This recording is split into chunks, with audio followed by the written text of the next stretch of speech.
Hello বন্ধুরা, এর আগে দেখেছিলে এসএনটি বাস থেকে আমরা বাসে করে যাচ্ছিলাম গ্যাংটকের দিকে। বাসটা আমাদের একটু লেট ছিল, তাও আমরা বাসে করেই যাচ্ছিলাম। এ দেখো কি সুন্দর একটা রাস্তার ধারে কত রকমের গাছ ছিল। গাছের মধ্যে মানে গাছের রাস্তার ধারেই আমরা কতক্ষণ ধরেই যাচ্ছিলাম। চারিদিকটা খুব সুন্দর লাগছিলো, পুরো সবুজ অরণ্যের মধ্যে দিয়ে আমরা যাচ্ছিলাম। বেড়াতে যেতে কার নাই ভালো লাগে, সবাইকারই ভালো লাগে। অনেক দিন পর একটু বেড়াতে যাচ্ছিলাম। এই দেখো, তারপরে যেতে যেতে বিকেল হয়ে এসেছিলো। আমাদের বাসটা দেখো কি সুন্দর একটা জায়গার পাশ দিয়ে যাচ্ছিলো। পাশে খাদ ছিল কিন্তু খুব ভয়ও লাগছিলো, আর ধারে পাহাড় ছিল, বেশ সুন্দর দেখতেও লাগছিলো।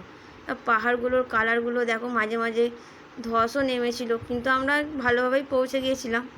এ দেখো তিস্তা নদী, তার পাশ দিয়ে আমরা যাচ্ছিলাম। বেশ সুন্দর পতাকাগুলো ছিল, খুব ভালো লাগছিলো যেতে। খুব কষ্ট হচ্ছিলো, বাসের মধ্যে অনেকক্ষণ একভাবে আটকে ছিলাম। তো বাইরের দৃশ্যটা দেখতে খুব ভালোই লাগছিলো। আর দেখতে দেখতে অনেকটা রাস্তা পৌঁছেও গেছিলাম। তারপর যাই হোক, কোনো রকমে আমরা পৌঁছলাম একটা আমাদের মানে ওয়েটিং রুমের কাছে দাঁড়িয়েছিল বাসটা। ওখানে সবাই খানিকক্ষণ ওয়েট করেছিল। তারপরে ওখানে সবাই একটু রেস্ট ফেস্ট নিল, কিছু খাওয়া দাওয়া করলো, করে তারপরে আমরা আবার বাসে করে যাচ্ছিলাম গ্যাংটকের দিকে। তারপরে পরের ভিডিওটা তোমাদের সঙ্গে আবার পরে শেয়ার করব। অনেক দিন পরে লাইভটা ছেড়েছি, যদি এই লাইভ এটা ভালো লাগে পরে আবার পরের ভিডিওটা তোমাদের আবার সাথে শেয়ার করব। চলো এখন টাটা, পরের ব্লগে আবার দেখা হবে।